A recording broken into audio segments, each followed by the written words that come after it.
All right, welcome back to another live training here at Solar Surge. We've got the stream going out to Facebook, YouTube, LinkedIn as well. In today's episode, we are talking about how to design a solar power system. We're actually going to show you on a live example how to enter all the data in, how to use the design software, how to actually build out a system, and then how to calculate what that system is going to produce for you or for the homeowner in terms of production. Before we jump into it, I would like to bring on my co-host here.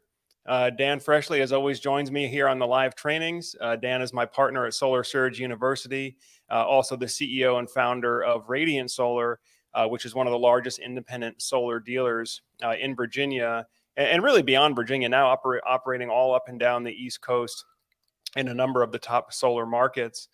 So Dan, good to see you again. Welcome back to the Solar Surge live training. Yeah, always good to be here and looking forward to getting into this one. I sometimes tend to nerd out a little bit when it comes to building solar systems and designs, so this will be a little fun.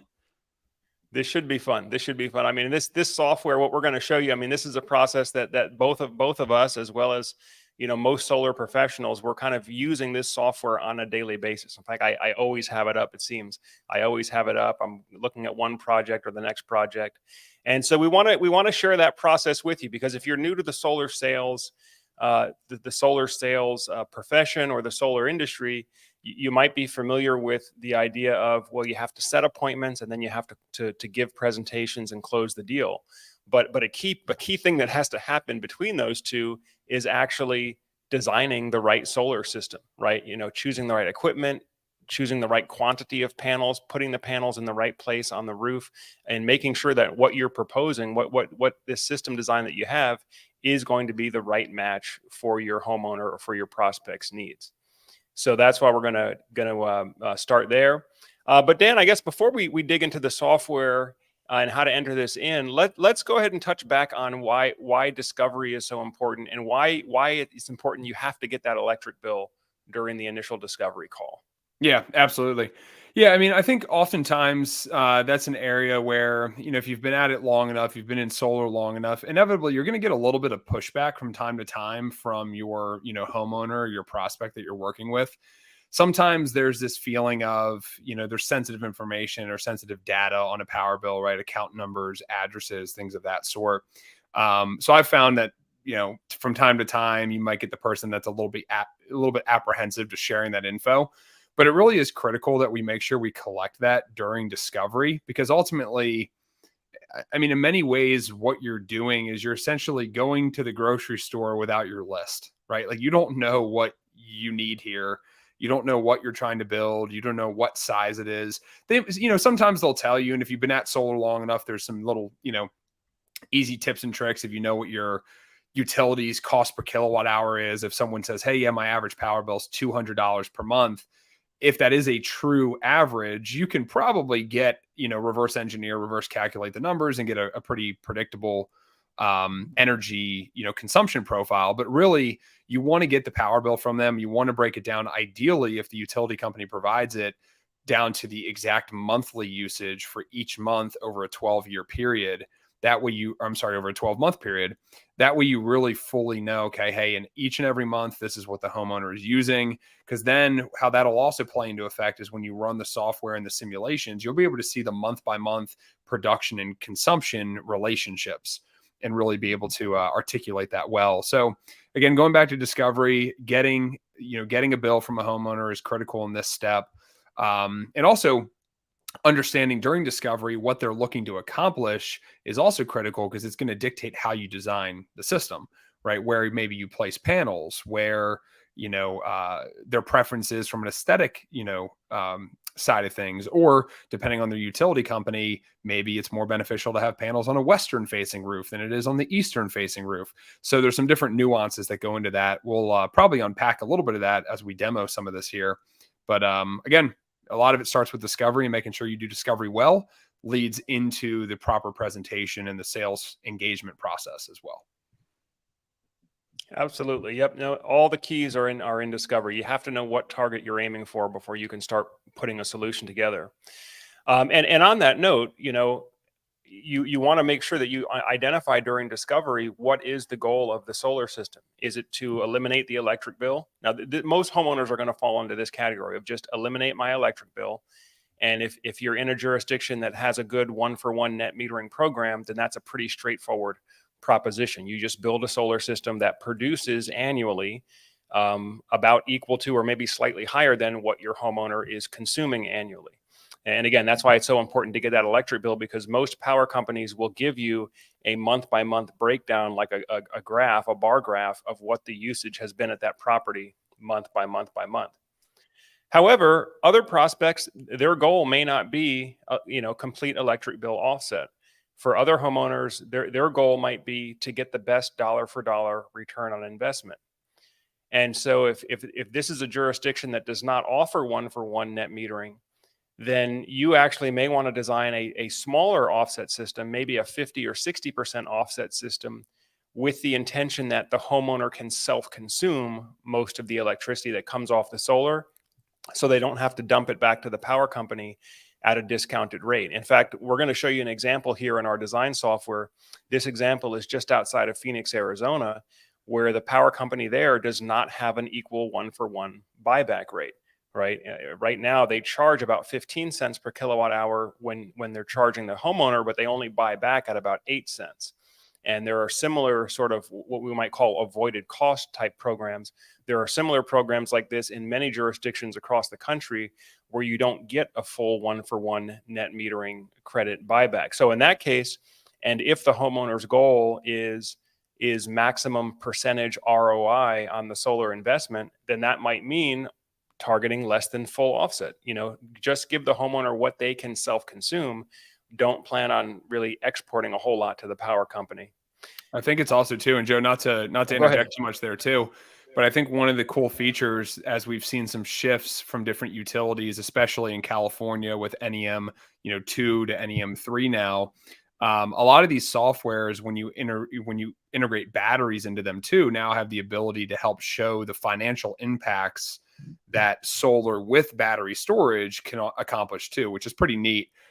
Something, frankly, I'm still learning a little bit more of as to how to use the tool most efficiently in that way. But there are some cool nuances to that where you can utilize the softwares to help you figure out, okay, if I add 1 battery, 2 batteries, 3 batteries, what does that do from an energy cost perspective and stuff too. So just another piece I wanted to throw in there while as you were talking on that subject.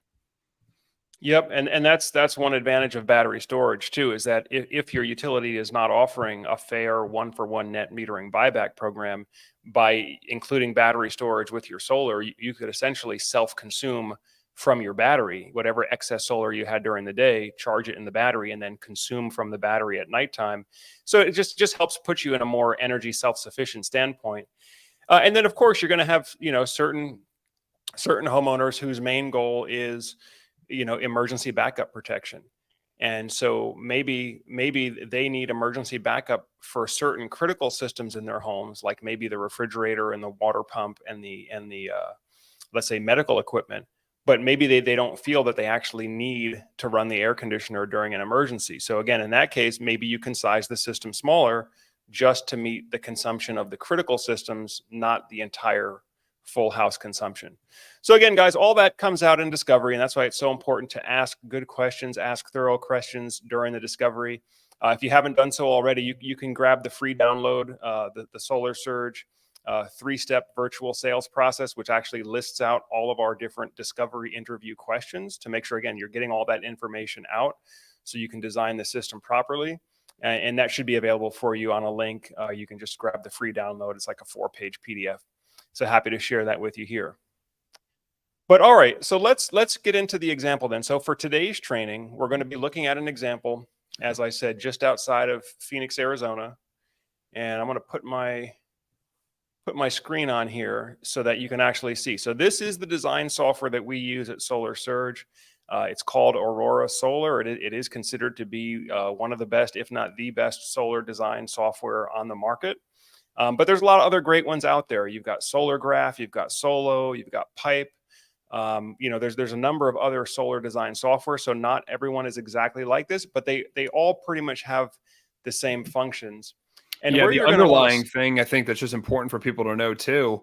The underlying software and the underlying calculations is really coming from PV watts. So if you're not familiar with that, you can go. It's all part of NREL, which I'm blanking on exactly. It's the National Research. I can't remember the exact acronym, but PV watts essentially the calculator is integrated into all of these software. So the base calculations, guys, no matter which software you're using, are probably going to be very similar. What we prefer about Aurora and why we really strongly recommend Aurora is because of some of the LiDAR and the shading analysis and some other factors here. Yeah, there you go. The National Renewable Energy Laboratory. But this is really where the data comes from, guys. So if you're curious, this is open resource for anybody to use. Now, there's a little bit of knowledge you need to have when you go in here, queue an address in, how you program things, and the softwares do it much more efficiently, but particularly in a way that you can actually demo that to a homeowner. But this is the underlying what's under the hood, so to speak. right, right. And so that's why one of the first things you're going to want to do when you create your project in your design software is to go ahead and enter in your consumption. Now, the thing I like about Aurora is that it gives you many different options of how you can enter that data in. In the ideal scenario, you have a month by month breakdown of the kilowatt hours per month. And so just go ahead and enter in as many of those data points as you have. And the nice thing with Aurora too is their AI engine, they can extrapolate what the missing months of the year should look like. So let's say you have a homeowner, they only have 6 months of history at that address on their electric bill. Just go ahead and enter in your 6 months here and then choose your appliance details. Basically, it wants to know if are you heating with electric, are you heating with natural gas, do you have LED lighting, do you have air conditioning? So just answer those questions, put in as many data points as you know, and Aurora will actually extrapolate what the rest of the year should look like based on similar homes at that location in their database. That's So a that's a tool I great. end up using. Yeah, I end up using that quite a bit, Joe, especially if you're ever working with, maybe new constructions or new move-ins. A lot of times, I guess kind of a little tip there, that tends to be, a lot of the clients that people are really interested in solar, right? They just moved into a house. Most people aren't moving into a house with the anticipation of, oh, I might move in a couple of years. So, I guess a little pro tip on the lead side of things, guys, like new move-ins is a great lead source if you can have, find a way to get some of that information, data and stuff. But that works really well for estimating. And Joe, I don't know if you were going to show this as well. You're 100% correct. If you have the monthly numbers, it's a lot better. But there's that as well where you can convert this over to dollars. So if someone only tells you, hey, yeah, this is what's from my bank account, right? This is how much I spent, this month, that month, and so on. And then the only other one is that input method there too, Joe, where we can choose, just a monthly average. So if someone tells you, yeah, I use 17,000 kilowatt hours a year, you can divide that by 12. Or, yeah, I spend $180 a month, you can put 180 in. The problem is that a lot of times I find, I don't know about you, Joe, but when someone says, yeah, I spent 180, they're typically thinking of like one of their more recent bills, not what the true average actually was. Right, right. So I'm always like, okay, 180, right? 180. Like you told me 180, and just making sure that they're accurate Right. on that number. But Right, right. And this is why it's so important to get that electric bill. I know sometimes it might feel like you're being a little bit pushy during the discovery process, saying that you have to get the bill. I know a lot of the prospects that I talk to are very well prepared for the consultation. A lot of times they'll already have a spreadsheet built out with their month by month electric breakdown because they've been doing research and kind of figuring out this a lot of this on their own or through the public solar surge YouTube videos and things like that. They're learning about how this works, so they're very well prepared. But I still have to politely remind them, hey, Mr. Prospect, thank you so much for sending this. This is great because this gives me exactly the numbers I need to size the system. However, I do just need to grab a copy of the electric bill. It's just an administrative requirement that we have whenever we build a complete file on our system. I just have to have a copy of the actual bill statement where it shows the account number, the meter number, and whatever details that you need. And I found if you just explain it like that, that's why you need those details, then they will go ahead and do it. And then just ask them, hey, so how do you do it? Do you get a paper bill or do you pull it up online? yeah, Oh, the okay, other online, great. Would you mind just grabbing that now if you're in front of your computer? Yeah.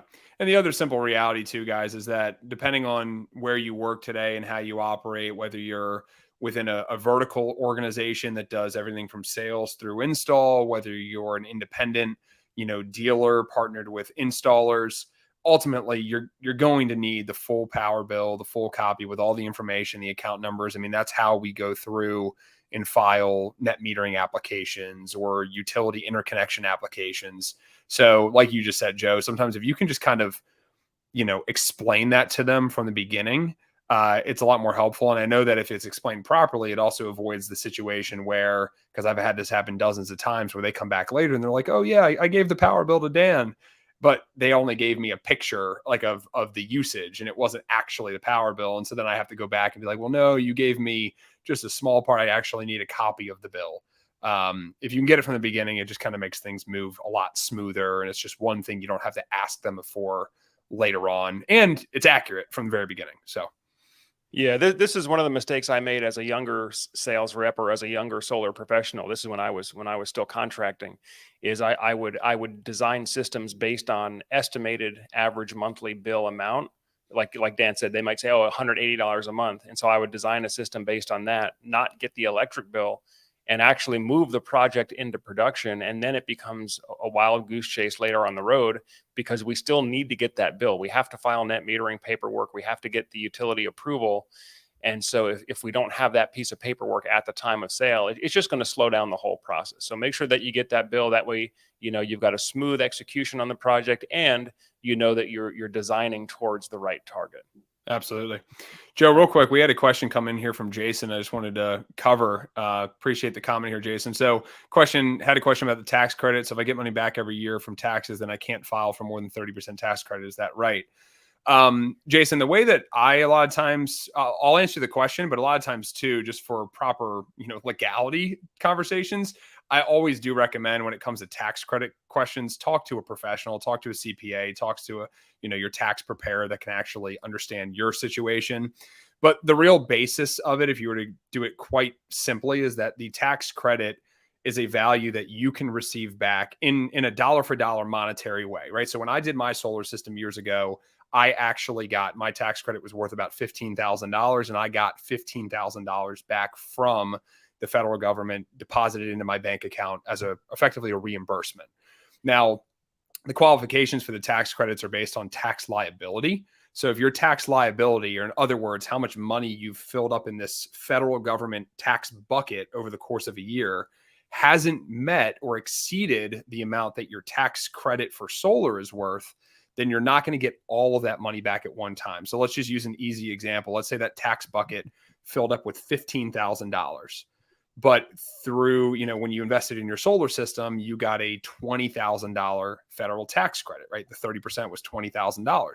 The federal government is only going to give you up to the $15,000 in that first year, because that's all that you had given to them in that year. The remaining 5,000 would then carry over to the next year based upon that given year's tax scenario. So really, that's where the tax credit comes in for certain income levels or demographics or whatever it may be. You're only, the main thing to know is you're only going to get back up to what you have given them. Now, in certain scenarios, if you're self-employed or if you pay taxes quarterly and estimated payments, then maybe you're just going to use the tax credit for solar as a means of fulfilling end of year tax obligations, right? So let's say I owed $10,000 at the end of the year, but I had a $15,000 tax credit coming for solar. I could use that. I could use 10,000 of that tax credit to meet my obligations and then still receive 5,000 back. It just depends on the exact tax scenario, person by person. So. Yep, great question. And by the way, guys, that's why we do the live streams, is so that you can share your questions and you can have those questions answered in real time. So if you have a question about solar sales, about solar technology, about solar design software, go ahead and just post it in the comments there. Whether you're on Facebook, YouTube, all of that should come into our little dashboard here, so we can answer those questions as they come in.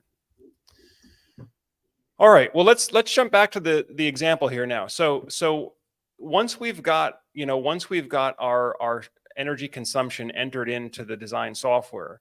Then the next step is building a solar system that's going to match that demand. So if I go back here, to my design, now I know what my yearly total is. For this particular example, I'm targeting just over 19,000 kilowatt hours per year production.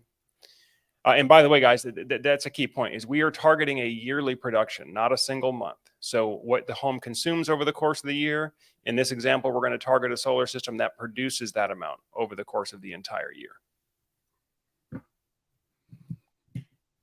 Okay. So this is our actual 3D design tool. And again, the thing I really like about Aurora is that they will actually do an up-to-date 3D modeling for you of the property. You can see this map imagery was taken February 1st of this year. And I have a full 3D model of the house, including a 3D model of the trees and anything else nearby that might have a shading impact on the property. And I think this is really where Aurora sets itself apart from the competition, is the accurate shading modeling.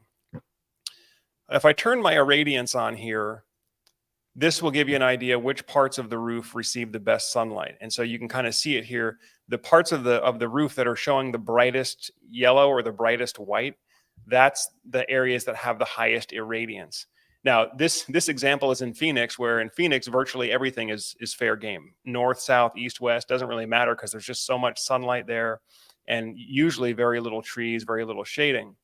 But you can clearly see here that the south-facing roof surface here is the brightest white, and that's going to be the roof surface that offers the highest irradiance. And also in this particular example, it's a nice, clean, wide open canvas for me to place my solar panels.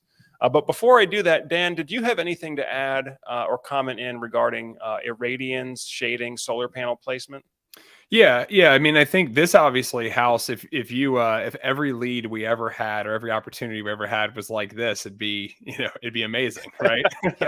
The reality of it is like we don't see that bright white color like that. Now, when I say we, operating more nationally, a bunch of different states, that's going to be most common in perfectly south facing areas like Southern California, Arizona, parts of Texas.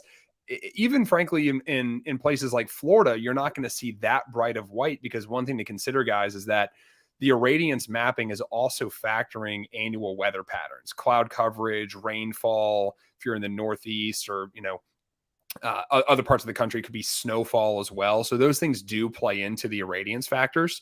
Another thing to know, though, too, is sometimes the roof surfaces that have the most significant irradiance aren't going to be good candidates for fitting solar panels into them, right? If you think of it like a game of Tetris, we're trying to fit a rectangular panel into a finite area of space on the roof. So if we were to look at this home as an example, some of those yellow surfaces we see on the front in most markets, including here in Arizona, would be considered great surfaces in terms of just raw production capability. But what we know too is that those roofs are sloping away at a certain angle. There's different fire codes and setback restrictions that aren't going to allow us to fit panels into those roof surfaces efficiently. So sometimes you're having to give up on the areas that could be considered most efficient, not in the case of this house, but for some homes, to try to fit them into areas that from a ultimate product perspective and from an end project perspective would actually be best for the homeowner, because it's a nice, clean, open, rectangular area, or it's the area where they can fit the most amount of panels. So it's a balancing act, I think, is the main thing that you want to know and understand. We're always trying to target, in this case, that bright white area or that yellow secondarily. But we also have to think from a logistics perspective, like what can actually be installed in an efficient manner where the homeowner is going to be happy with that end project. There's not going to be maybe, conduits and things running all over the roof that make it not look nice and clean and professional. So just something to kind of consider when we're doing the designs as well. And that comes from experience and just knowing a little bit more of what is and is not feasible in the field. Absolutely. So let's go ahead and build out this system here. I'm gonna start populating this roof with panels here. So in Aurora, you just go under panels, you go to modules, and then it'll allow you to pick which type of solar panel you use. Now, a lot of this is going to be determined based on who the installer is, and what equipment they offer. So like right now for Phoenix, my installer is using the Mission Solar 395 watt panels. And then I'm going to pair that with an Enphase IQ8 Plus microinverter. And then Aurora gives me the option. I can choose whether I want the panels in portrait or landscape orientation. I'm just going to accept the default portrait. And then I'm just going to use this fill roof face option. And so basically it's just going to put the layout there for me without me having to click and place each individual panel. Now, one thing that you guys might notice on here is around the perimeters of the roof, there are these little orange buffer lines. And those are exclusion zones that Aurora will not let me place panels in those exclusion zones.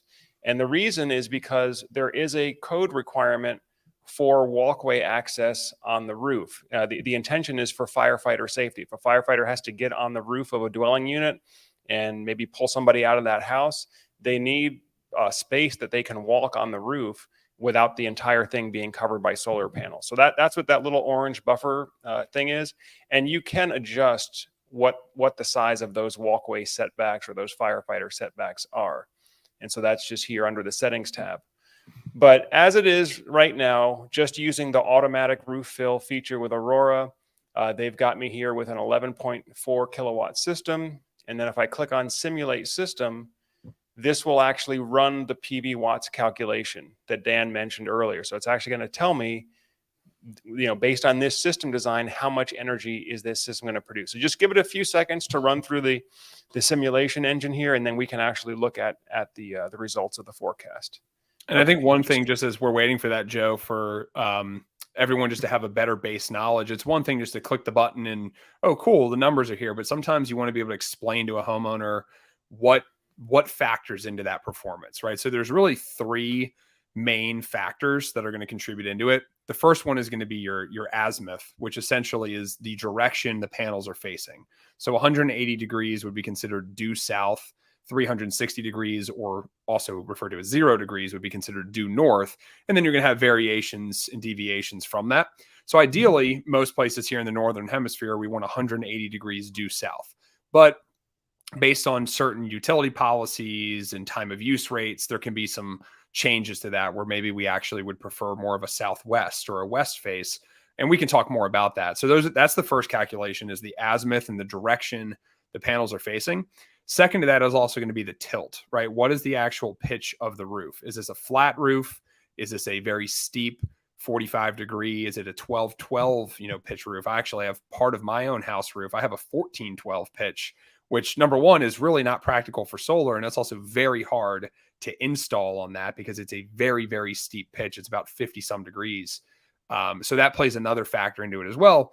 And then really the third factor is going to be overall sort of shading analysis, right? Like what obstructions are around, are there trees, are there chimneys, are there other things? And again, that is a lot of these other tools do a good job, but Aurora really separates themselves with doing a great job is from the shading analysis perspective. So those are the three main factors that contribute to the overall performance here. Excellent. And our performance simulation is done now. So if I pull this down, I know that this size system is going to produce 20,742 kilowatt hours per year. This is a 29 panel system, and that represents 109% offset of the electric bill. So again, very important that we get the consumption data entered in first. And then as a convenience down here, it also gives me a month by month breakdown, production and consumption. So the green bars are solar production, the gray bars are home consumption. So you can even see that there's a seasonal fluctuation to how much the solar is producing as well as what the home is consuming. And this is pretty typical. So this particular size system, I might end it just like this and go with a full 109% offset. Again, I would only really do this if I was getting a net metering program. And the homeowner's goal was to get the max electric bill offset. Now in Phoenix, a lot of the utilities, like I said, they don't offer the full 1-for-1 net metering. So I may actually want to scale this back to more of a 60% offset, with, again, the goal being that most of the solar will be directly consumed within the house. There won't have to be a whole lot of sellback during the daytime hours. because we're not going to get full credit for that sellback. By the way, guys, it's very typical with a solar grid tied system that you are going to be overproducing solar during daylight hours. So not only are you powering the house on solar, but you're also selling excess back to the power company. So you're building up excess credit during daylight hours so that you have enough excess credit on your account that it will carry you through the evening, because you're typically going to be pulling electricity back in from the power company at the evening. And so in a self-consumption system, we don't really want to worry about the evening. We don't want to send excess back, nor do we necessarily want to have to pull, or are we trying to offset what our evening usage is? We're more just trying to offset our daytime usage, if that makes sense. Dan, I'll throw it over to you.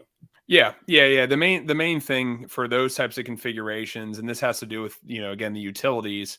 For a one-to-one net metering, a system like that would have been perfect for maximizing energy offset 109%, and hopefully reducing the utility bill to zero, or really, when we say zero, most of the time it just means down to any base distribution charge that your utility might have. Some utilities charge a couple dollars, some of them a little bit higher. It just kind of depends.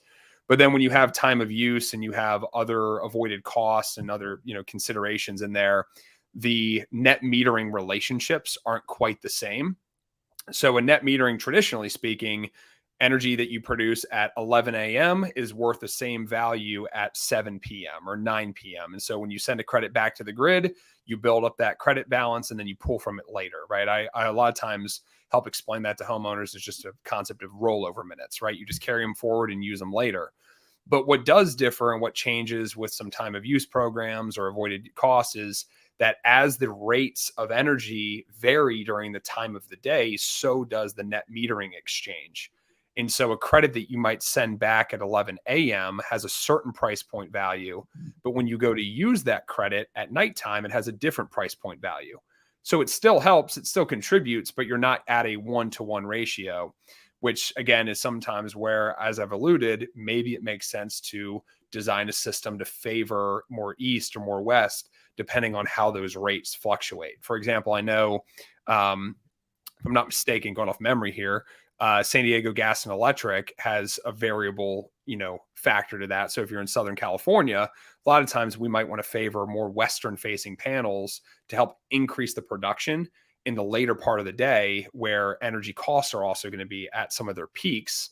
Therefore, as you're doing your net metering or your self-consumption, you're at least getting maximum values for them versus producing a ton of power. Like if you had panels on your east-facing roof and you produce a ton of power in the early part of the day, but you're not home, it's just going back to the grid, you're getting a much lower credit value than the credits that you'd be producing during later part of the day when the rates peak. So there's some of those nuances that we have to sort of consider.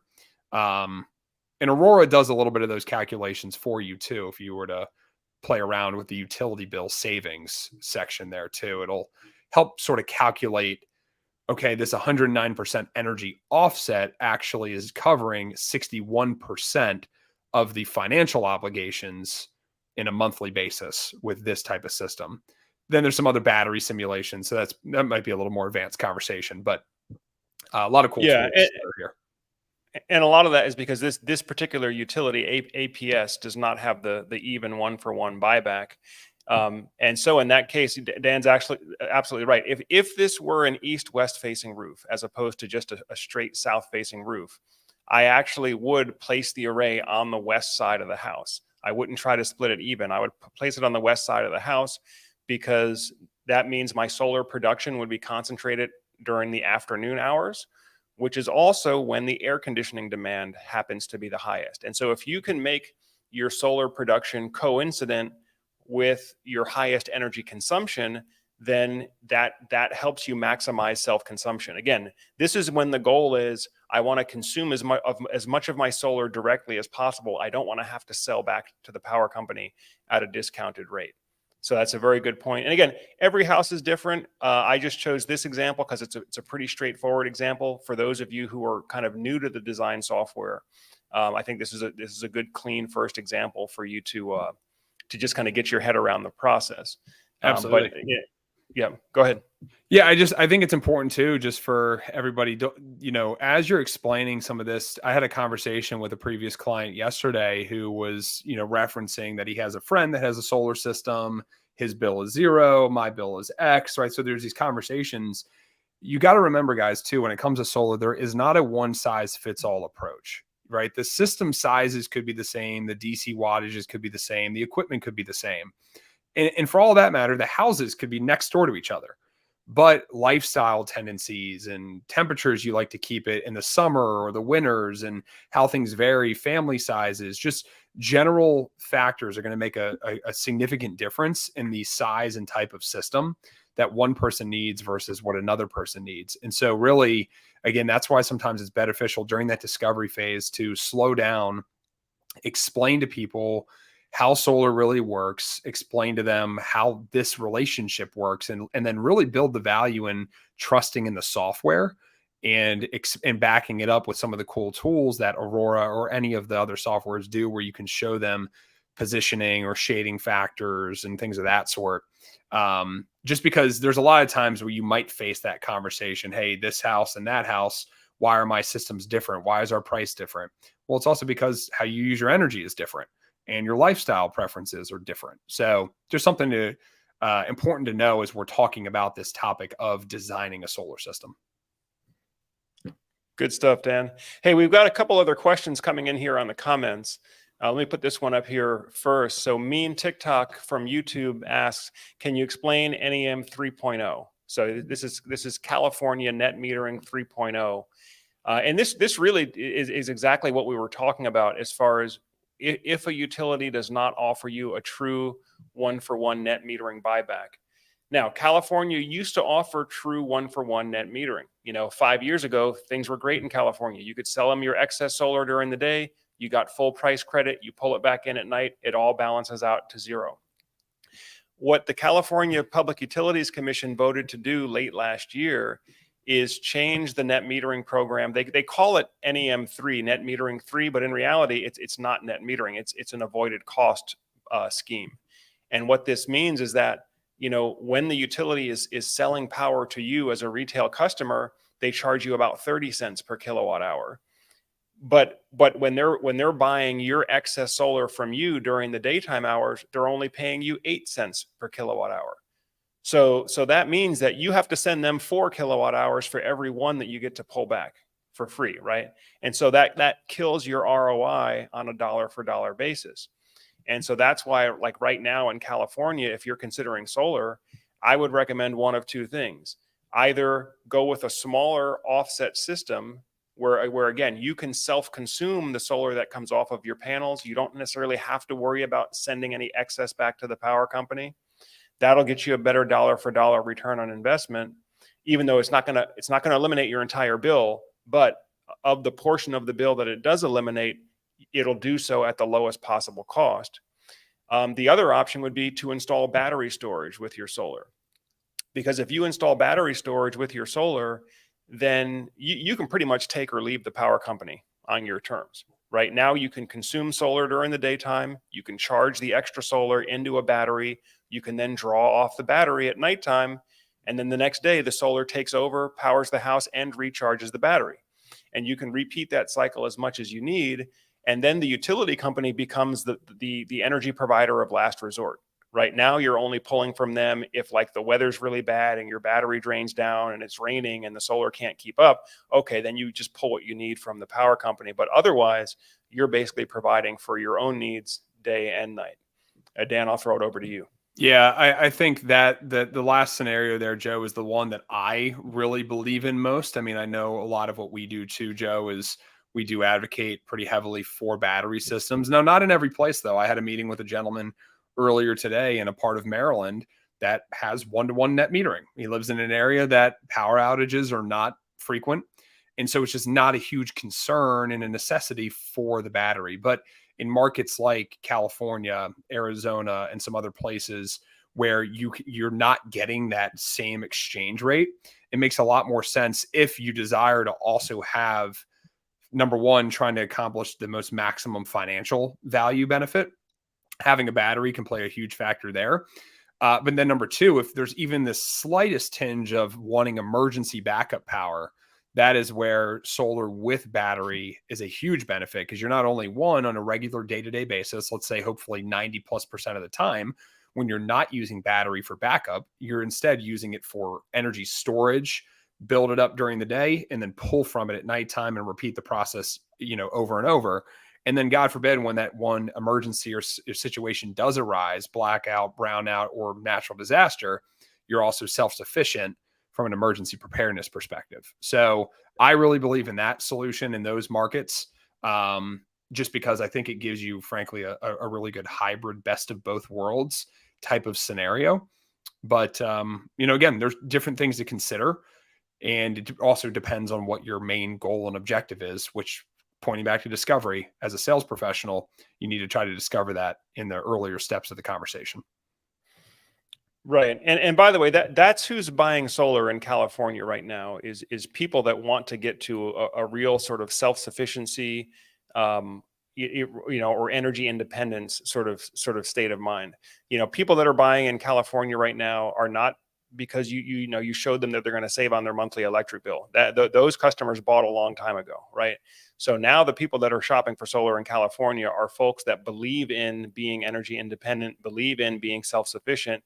And so you need to be able to really be prepared if you're going to be the best person to help them get to that state. And that's why we have Solar Surge University. So you can, really dig into these topics in detail to make sure that you are the most thoroughly prepared person that's in that selling conversation, because most of these sales are going to be competitive, guys. If you're selling solar in California now to somebody who's shopping for solar, I mean, chances are they already have 2 or 3 quotes. In fact, in California, the Public Utilities Commission makes the homeowner sign a disclosure saying that they got at least 2 or 3 quotes to compare before committing to work with any one contractor. So if you want to sell solar in that environment, you need to really make sure that you know your stuff, how the solar technology works, how the net metering programs work, how the whole installation process works, and make sure that your pitch and your approach is on point so that you can rise above the competition and win the sale. Yeah, and I think it's important too. I mean, most of where we come from too, Joe, I think we spoke about this maybe on last week's training.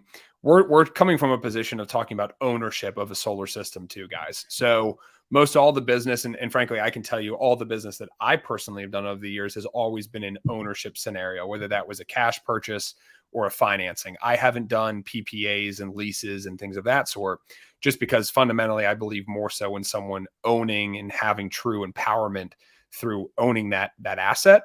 But a PPA and a lease scenario, especially in some markets like California today, with the interest rate environments that exist, could make sense for some people. Particularly goes back to the question asked earlier about tax credits. Sometimes that's a better solution for somebody that doesn't qualify for the tax credit.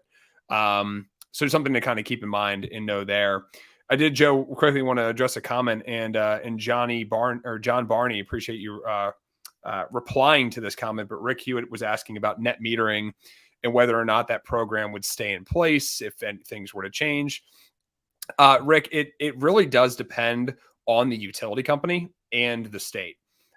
John, as you had answered the question, mentioning that in Arizona, they will lock it in for a period of time and then it might go away, let's say after a 10-year period.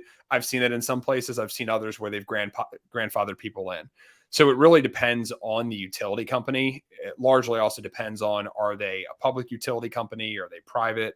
Are they a cooperative? There's some different nuances to that. So I don't think unfortunately, there isn't a clear cut, hey, this is the answer, because it's going to vary. So I hate to say, but that's something you got to go back to the utility company and look at paperwork and what their terms say about that. Yeah, and a lot of this is determined by the state legislatures. So this is not going to be the same in every state. But from what I've seen, where they have changed the net metering rules after the fact, after homeowners have already gotten solar installed, in most cases they do give the homeowners that are already installed the ability to stay on the current program for some period of time. Could be 5 years, 10 years, or even 20 years in some cases. But new customers going forward are then offered whatever the current program is. So right now, if you're in California, that's the so-called NEM3, which means that again, you have to sell them 4 kilowatt hours for every one you get to buy back based on the rates that they've set up there. And that's a Rick, good thanks for example the question, too. by the way. Sorry, go ahead, Dan. Sorry, Joe, I didn't mean to cut you off. Yeah, Rick, we appreciate the question there. That's a good example, though. California, as an example, right? Anybody that was part of NEM1 still has NEM1. NEM2, they still have NEM2.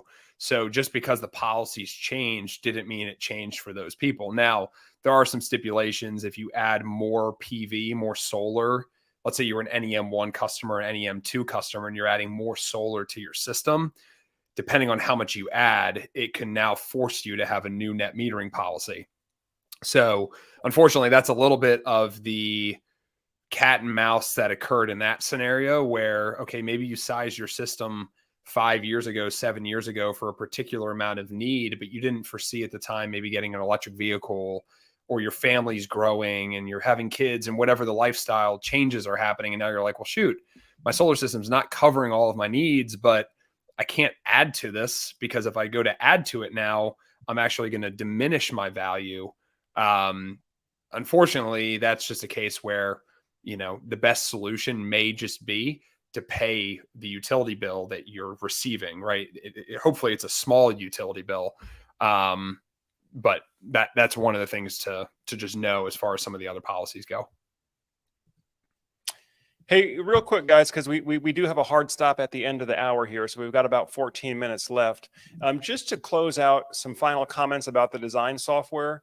So when I'm delivering a presentation, I will actually pull up the design software, whether I'm on a live Zoom call or maybe I'm doing a recorded presentation, but I will pull up the design software and I will talk through exactly what I just explained for you guys earlier, how the irradiance works, identifying which roof surfaces are going to be the best for production, how many solar panels I've chosen to place, and then what all these production numbers are. So we have a very structured way that we sort of talk through that during the presentation. Again, if you're on Solar Surge University, you can actually watch a handful of my live calls with real homeowners, with real customers. So you can see exactly the method that we use, exactly how we deliver that information. But essentially, it's just walking them through the design. And that's why, a lot of times I use this language like, well, I don't have to sell solar. I don't sell it. I explain it. I educate homeowners on how it works. I explain to them how we came up with all this different sizing and numbers. And then it's just a matter of, hey, if you want to go for it, great. If you don't want to go for it, no hard feelings. But here's how I got to those numbers.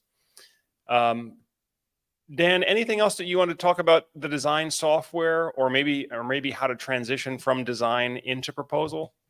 Yeah. So I think this goes into, again, as Joe was just mentioning, as part of the course, what you'll actually see some live calls that Joe has in there. We do a little bit of training on, but what I tend to do when I'm going through a design, and again, I've used a bunch of different design softwares over the years, guys. So you got to find the system that works well for you, that you feel fluent in. I think most importantly, you want to make sure that you spend some time in the software and that you know how to navigate things efficiently, especially if you do business the way that we do a lot of our business here virtually, or through Zoom calls or recorded screen sharing sessions. You're going to lose somebody if you're clicking all over the place and jumping all around and just don't know how to navigate it. So spend some time getting good and getting fluent and whatever that is. But I think one of the things that we will typically do is I'll start a lot of times, I'll go through that design. I'll show them different components of it. I'll move around. You'll build confidence and build trust around the legitimacy of the numbers that I'm showing them. Then I'll start kind of talking a little bit about, well, hey, in this project, these are the panels I spec. This is the inverter I spec. And then if there's a battery involved in the conversation, I might start talking about that then as well. But a lot of times what I'll do too is I'll pivot from here before I get into the actual numbers of a presentation of, hey, this is the investment. Here's your tax incentive. Here's everything. I do want to make sure there's something that really is part of what we call kill the bill. Right? We're showing a clear number to them of, hey, this is the current state of affairs, or this is the current cost of doing nothing. Sometimes that number, if you want to be super conservative and super modest, is just saying, hey, here's what your average power bill is, and here's the cost multiplied by 25 years, right? Now, what I'll also tell them is we can agree that inflation is a real thing. Costs are going to go up. Energy prices are going to rise. So what we're navigating to here is we'll reference this tool right here in Aurora. And there's a lot of other graphs. I mean, I used to call it my energy spend forecast, and I had a Google Sheet Excel file that I used for a really long time that showed the same thing here. But it's showing essentially what is the current monthly cost today? What is the cost per kilowatt hour? What are any fixed charges that may be involved are right here. But the big number is that escalation percentage. So 4% tends to be the national average. This is data from the US Bureau of Labor and Statistics, and it's in a bunch of different resources that shows, okay, 4% tends to be the annual rate of electric cost inflation. Now, other markets, we've seen numbers jump significantly higher, right? I know FPL, which is Florida Power and Light, throughout a lot of Florida, had costs that went up by greater than 10% this year. Southern California, Edison, and a bunch of other places had other costs that went up higher. So we're showing a very conservative 4%. I would be weary just if you're, a homeowner watching this. If you have a company that's showing you 10% and they're showing it in a way that's like this, where it's assuming 10% every single year for 25 years, could that be the case? Yes, but it's probably not the reality. So just something to kind of, be aware of. But nor is 0%, right? We also know that costs are going to increase. So showing only 0% isn't realistic. So we'll show 4%, and we'll really point out, hey, here's your bill right now. Here's your bill maybe at year 5, at year 10, at year 25. But the real value in the kill the bill becomes when we switch over and we explain, hey, how much are you cumulatively actually spending here? Because we don't tend to think about our power bills like this, but this is over $85,000, Mrs. Smith, that you're spending on electricity just by paying the power bill every month. And how long have you lived in the house? Oh, you've been here for 10 years. Like, okay, you've already spent a lot of money. So a big value part is articulating this here, because now when I show you the numbers of your solar investment, we're guaranteeing and we're showing something that's comparable to a 25-year guaranteed investment, right? That's industry standard for warranty on panels, on inverters, performance guarantees, stuff like that. So we really need to make sure that we bolster this part of the presentation well, so that when they see a quote that maybe is for $50,000, they're not immediately like, oh my gosh, $50,000. They're like, wow, $50,000 is $35,000 less than this. I'm saving money significantly. And oh, by the way, that 50,000 maybe was just the grand total, not even after incentives. So it's just important that you do a kill the bill process and you do it thoroughly and do it well. That's something we do a lot of teaching and training on in Solar Surge University. So if you're someone that is looking to understand solar more, really just become more of a professional, highly encourage investing in the program. As we've talked about before, even just one sale that you've generated as a result of the knowledge gained from the program is going to pay for the program itself. So, Joe, anything else on that? Yeah, no. I think great explanation there. The kill the bill, and you'll see this when you see my call recordings. But when I present the design, I kind of tease the design, like I'll have the design up on the screen, and I'll say, hey, I've got the design here. I'm really looking forward to show this to you. But before we do this, let me run some numbers with you first. So I flash the design. I go to kill the bill. I run through exactly what you just did. This is how much you're paying now. This is what you'll pay in the future. This is the total over the entire 25-year lifetime. And then I'll explain, like, look, my goal is to get you out of this. There's no dignity. There's no control in this situation. This is you pay it or we turn the lights off. And that's how we've been conditioned to accept the treatment from our power company. You pay what we tell you to pay or we turn the lights off. And you have no control. And so, Mr. Prospect, my goal is to get you out of that position and to put you in a position where you can own the means of producing, and in many cases, producing and storing your own electricity, so that you can use the power company as the last resort option. You take them or leave them on your terms. You don't have to just take whatever they offer you. And so that's how I kind of frame it. All right. So that's what I'm going to show you. And then I go back into the design, and then we get into the details of the design. Yeah, absolutely. So, well, it looks like we may have one more comment in here. We got about 5 minutes left. Let's see. Let me put this one up on the screen, which is DC is asking, what advice do you have if you are selling quality systems and losing bids to cheaper, smaller systems for new homes? That's a great question, because we do a lot of competitive selling here at Solar Surge, and oftentimes we're not going to be the cheapest bidder. Dan, do you want to tackle that one first? Yeah, I mean, I think the first part of it is articulating value and trying to do that in the best way that encompasses what the term value really means, right? Hey, Mr. and Mrs. Homeowner, look, I know I'm not going to be the cheapest option. The company I'm partnered with or the products I'm offering or whatever it may be are not going to be, the low end of the spectrum. And so trying to just properly articulate that and really building and bolstering the value. Maybe sometimes it's if you're comparing it against equipment that the other company is offering. A lot of times, I mean, what I try to do and when I know I'm in those situations is if I can get the proposal from the other company, it's not because I'm trying to pick things apart or we don't do any of those just, uh, bashing our competitor type of selling. I mean, that at the end of the day is just not a professional way to do it. But oftentimes when I'm telling a homeowner is like, look, I've been at this for years, right? I'm an expert in this. I know what I'm looking at. The reason why I'm doing this is because I firmly believe in helping you go solar. And even if it's not with me, Mr. or Mrs. Homeowner, let me help you make the right decision. At least let me get another set of eyes on what you're looking at. And frankly, there's been times where as a salesperson, I hate saying it, but there's been moments where I've looked at something and I've had to admit, like, okay, the deal this company is offering you is too good to be true. It's too good not for you to take it, sort of thing. And you got to know sometimes when maybe that's just not the right fit and you got to walk away. But more times than not, I'd say 9 times out of 10, if I can look at the proposal, if I can look at what is the energy production, what's the equipment they're offering, what are the terms, there's something in there that I can more times than not guarantee is not an apples to apples basis.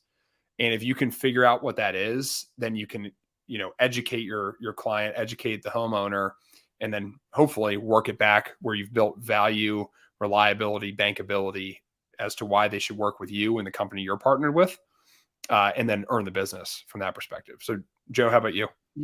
Yeah, I mean, the other thing that I would say on that though, Dan, is that even if we can't match the price, it does not mean that your competitor's price is better. Now, the reality of what's going on right now out here in the industry, there are a number of zombie solar companies that are still walking around. They're still walking around and moving and acting like they're alive, but they're dead men walking. And a big part of that is because of what just happened with California NEM 3.0. Solar sales have fallen off a cliff for many of the California dealers. And many of the companies aren't going to be able to restructure so that they can stay profitable and survive fast enough. And so a lot of times what happens, these companies will throw out cheap bids in an attempt to just get some kind of cash coming in the door some way, even though they really all they're doing is prolonging the inevitable, which is that if the business has failed, the business has failed. And the fact that you're willing to sell a project below cost because you feel that you have to get some cash in the door, long term, it's not going anywhere. And the homeowner is going to be in a very poor position because if a homeowner purchases a solar installation from a company that ends up going out of business, well, now there's nobody to service that warranty. So although they got the cheaper price on day one, but now 3 years later, the company's out of business. Now they have to go hire another company if there's any kind of repairs or any kind of maintenance that needs to be done. So it's really not necessarily saving them by going with the cheapest price. Because remember, guys, here, when we talk about solar is not just like an off-the-shelf technology product. Like you go to Best Buy and you just buy a system off the shelf. What you're actually buying is a construction project. And you're choosing a contractor that's going to execute a construction project. Now, as part of that project, they're going to be installing some specific equipment at your house, but you're also purchasing the workmanship, the labor, the warranty that comes with the installation. And of course, the warranty is only as good as the company that issues it. So if that company is not around 5 years from now, as a potential homeowner or a potential system owner, you're going to be in a very tough spot. Now, if you think about it in those terms, most people would never hire a contractor based on the cheapest guy in town. I wouldn't go the cheapest guy in town. Who's the best regarded in town? Who's been in business the longest? Who has the best reputation? Who's the most reliable? Who's got the best customer service? These are the kind of questions that I would ask if I'm hiring or interviewing contractors for my own home. I would never lead with, hey, who's the cheapest guy you got in town? Like that's not who you want working on your roof, right? I mean, and this is not trivial work. This is, you're making structural attachments to your roof. You have to waterproof all those attachments. You're doing major modification of the home's electrical system. So if you think about it like that, this is not the kind of work that you want being done by the cheapest guy in town. And it's okay. I'll tell the homeowner, Mr. Homeowner, look, if you're looking for the cheapest price solar, I'm sorry, I'm not going to be able to help you with that. That's just not who I'm going to be. My goal is to be the best partner over the entire 25-year relationship, not just the lowest price on day one. So I think if you think about it in those terms, you realize that the lowest price bidder, the cheapest price bidder, is really not who you want to go with. Yeah, and I would echo too. The last part there is about, your own self, worth as a sales professional too, of just adding in all those points you just made there, Joe. Because I mean, we've seen it for our combined nearly 20 years of experience, in the industry. How many companies have come and gone, and I mean, like you said, the zombies that are there walking. You're going to see a lot more of these companies. But I think the final part of that I would sort of address is just like, look, and then on top of all of this, what is different about our company working with me is, well, me, right? And you're not trying to say that in a way that's conceited or braggadocious or something that's just, comes off the wrong way. But it's like, look, I'm committed to helping you get the best value option for solar. I'm committed to you. Again, go back to discovery, relate back to something you discovered earlier in the process, helping you accomplish XYZ goals. And frankly, Mr. or Mrs. Homeowner, I'm best prepared to help you do that. Right. And I think a lot of times when you relate with somebody and you come off and you can say that in a humble manner, people will say, you know what, you've built trust, you've built rapport. They know the price isn't the cheapest, but I can't tell you the amount of times that I have earned people's business because of that. And I'm not doing it from a sales tactic perspective. I'm doing it because I truly, genuinely mean it. And I'm fielding conversations and questions from clients of mine years ago, because I built a great relationship in the process and they trust me, they worked with me, and they're happy about that. So that would be the final part I'd say there, just from a sales professional perspective. Yeah.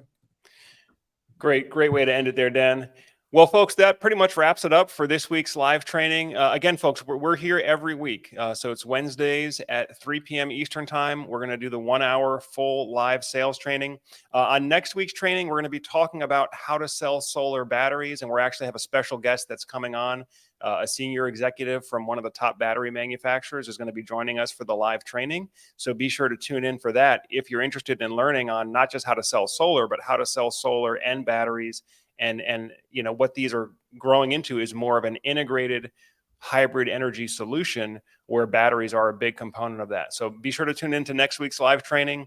Of course, you've got the free resources there. So check the links below if you want to get the virtual sales process, or if you want to book a free strategy call with me and Dan, talk about your solar business plan, or even if it might make sense for you to work with Solar Surge.